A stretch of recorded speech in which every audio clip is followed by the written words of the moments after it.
Ladies and gentlemen, and this is TF2 is a timeless masterpiece by channel LazyPurple. Here's another LazyPurple video, and this is about TF2 in general. I've been watching all the different video of how it feels. I think there are still 2 left. Isn't there? I don't think there's a medic video. There is a medic in this game, right? I'm pretty sure there is medic. Yeah, there's a medic. Why isn't there a medic video? There is still I think it's a demo man and pyro is still left, right? I'm gonna do that, later, I guess tomorrow or something. But right now I'm doing the whole TF2 as a whole. There's a video about TF2 is a timeless masterpiece. So he's gonna talk about the whole game, not just one character. So it's gonna be fun. Let's watch it. Team Fortress 2. Where do I begin? This game means so much to so many people. It actually makes me a little emotional.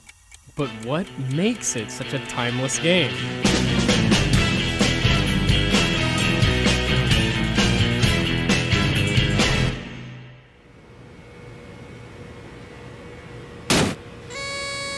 Damn, 2007.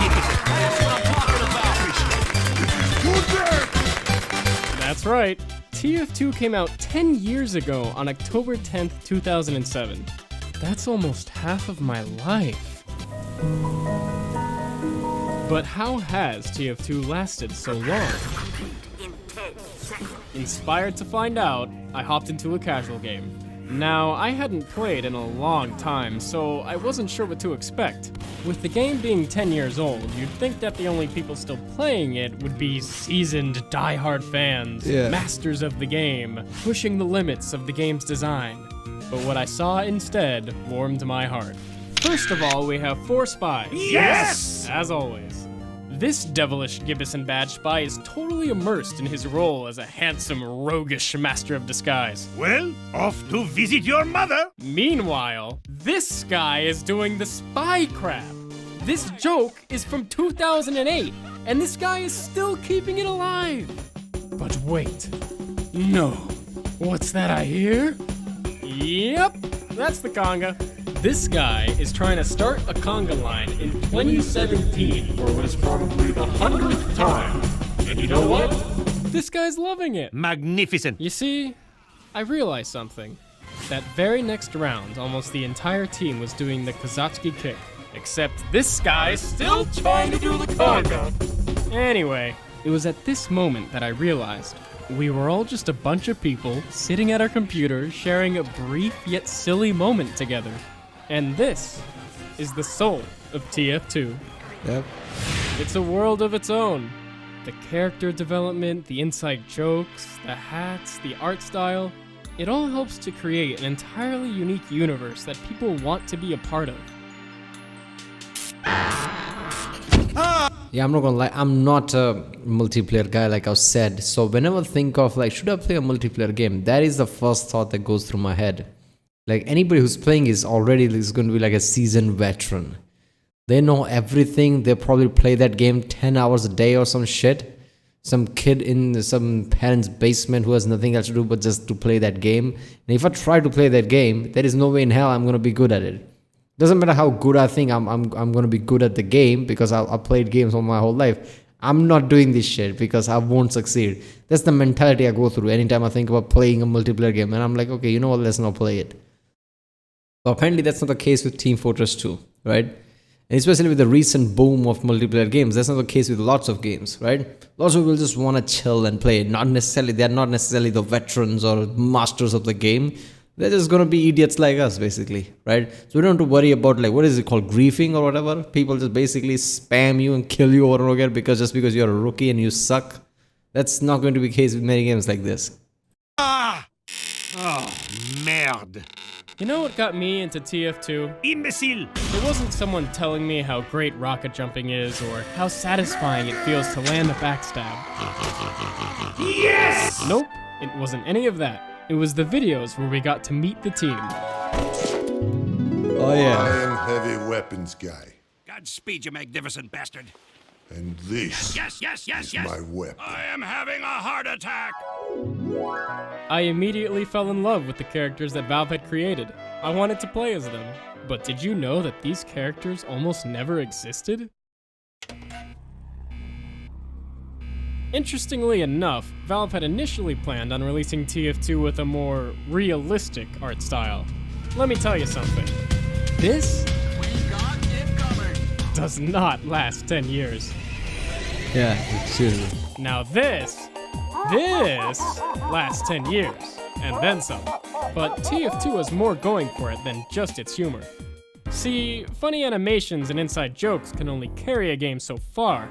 What keeps players around is the solid gameplay. Yeah, so you see those movies and basically cliche meeting rooms where they talk about certain idea. They're like, oh no, this alone will not do anything. I think that's the type of meeting took place when they are trying to do something with the TF2. Like, we're gonna make this Call of Duty style game, and they're like, no, there are millions of those shit. Let's make something like parody style, something that doesn't take that seriously. Alright, so they agreed with that idea. And then the people who actually made the game, they are good at it. They probably took that idea and made a better gameplay with it that fits with that whole narrative of, parody characters type of thing. I'll be honest with you, I've really struggled to figure out what makes TF2 such a great game. Is it the shooting? Is it the movement? But that's when it struck me. All of What it. if it's both? It became apparent to me that TF2 was carefully designed so that the guns and the movement worked together to form some of the best combat ever crafted. So, let's talk about the first point. The guns! The guns. First of all, most weapons in TF2 do a lot of damage per shot. 1 shot. 2 shots.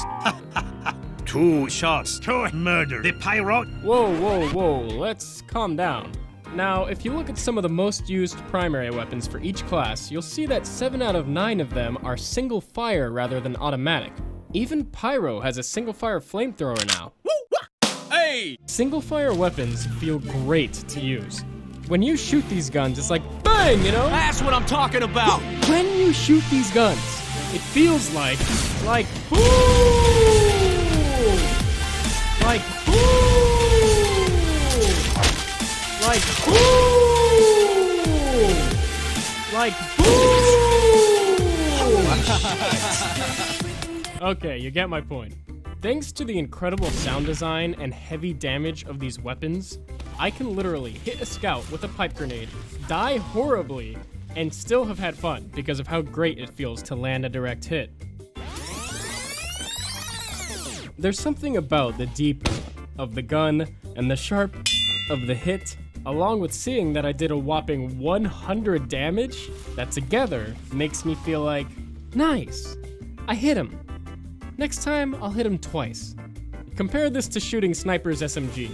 Scout is jumping around, you're getting a couple of little shots in, and you inevitably die. Yeah, It's frustrating as heck. Stupid, bloody, spastic little gremlin. Sniper! Yeah, get a real.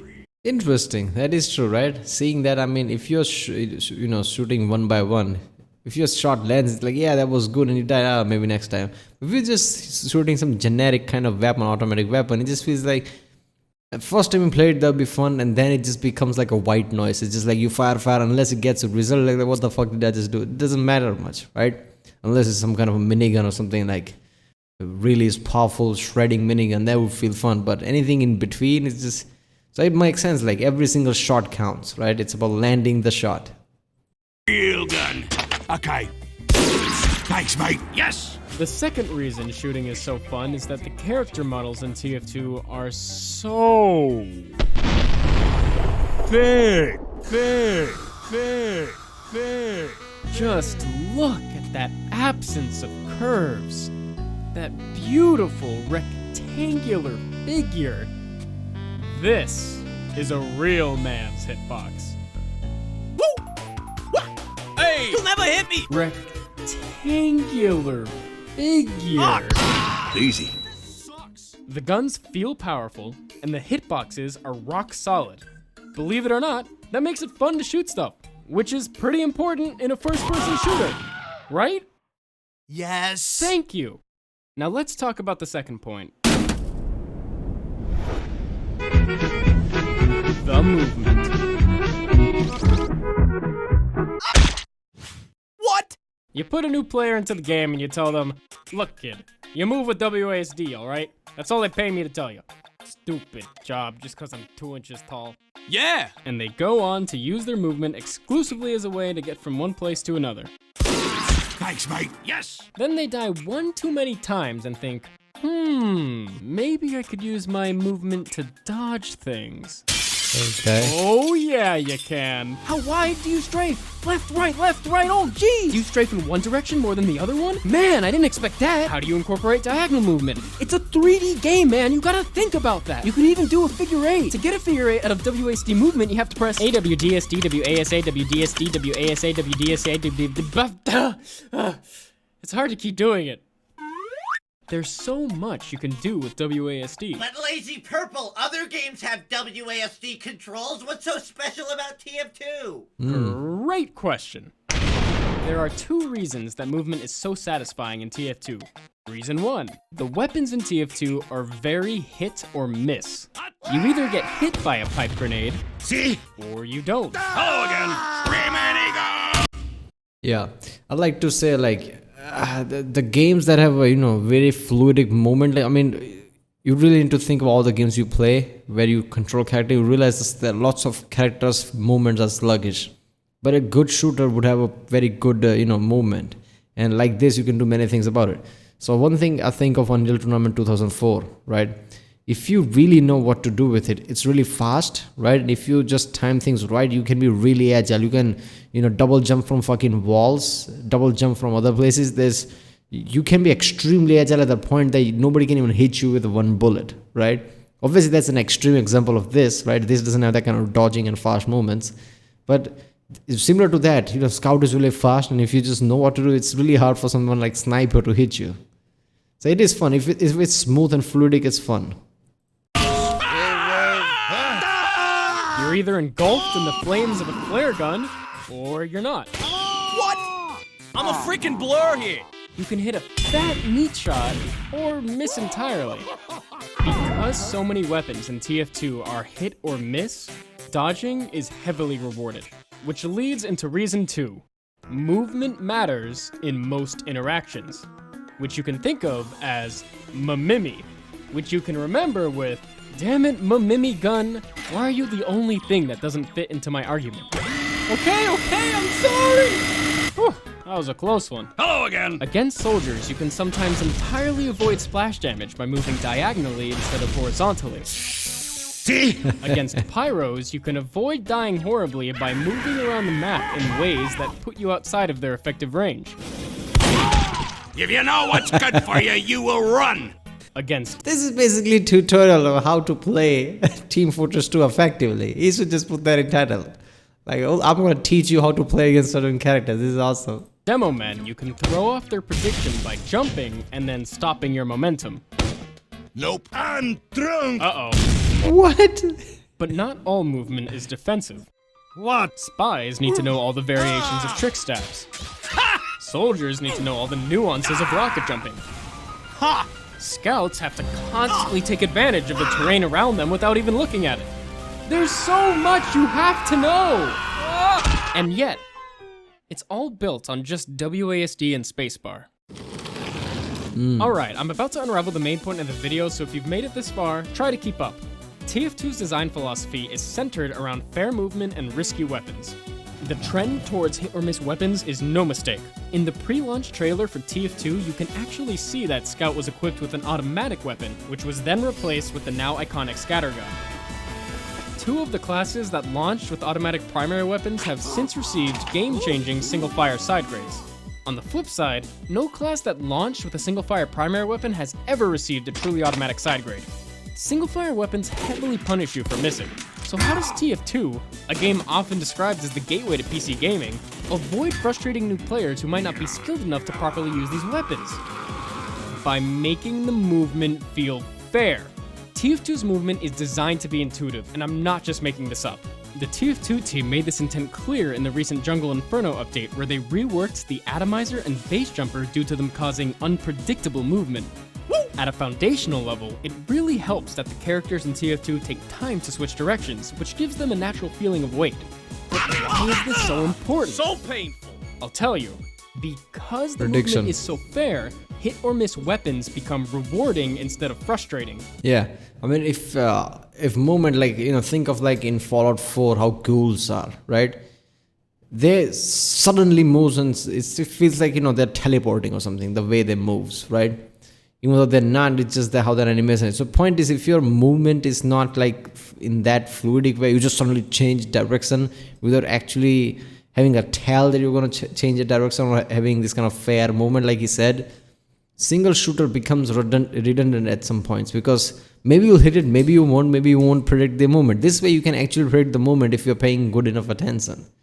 So this balancing is great, right? Lots of developers get this wrong, but I'm glad this is why this game is like 15 years old and still good. And because so many weapons are hit or miss, every little movement counts and can be the difference between living or dying. When I die in TF2, I think, I could have hit that shot, or darn, I could have dodged that. No other game has ever so consistently made me feel like every death is my own fault. The combination of fair movement and single-fire weapons creates highly interactive combat that rewards players for improving at the core actions of shooting and dodging. Look, there'll never be a game just like TF2. If you look at the TF2 classes, you'll see that they're all conceptually very simple. We've got Fast Boy with Shotgun, Rocket Launcher Shotgun Dude, Grenade Man, Big Dude with Big Gun. But TF2 took these simple classes and fine-tunes their interactions to perfection. And because of this, Fast Boy with Shotgun, Grenade Man, all the classes take thousands of hours to master. It's brilliant, it's masterful, and that's what makes it such a timeless game. Thank you so much for watching.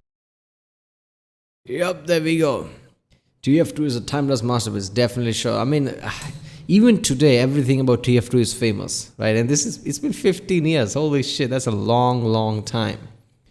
So yeah, I mean, like I said, I started the game, I saw a bit of tutorial here and then, just tried to play it, and just movement, everything just feels right. Like you can sink in hours into it, it would feel fun.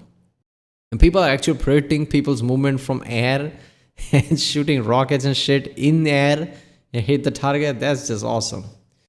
Alright people, if you like my reaction, don't forget to subscribe, and I'll see you next time.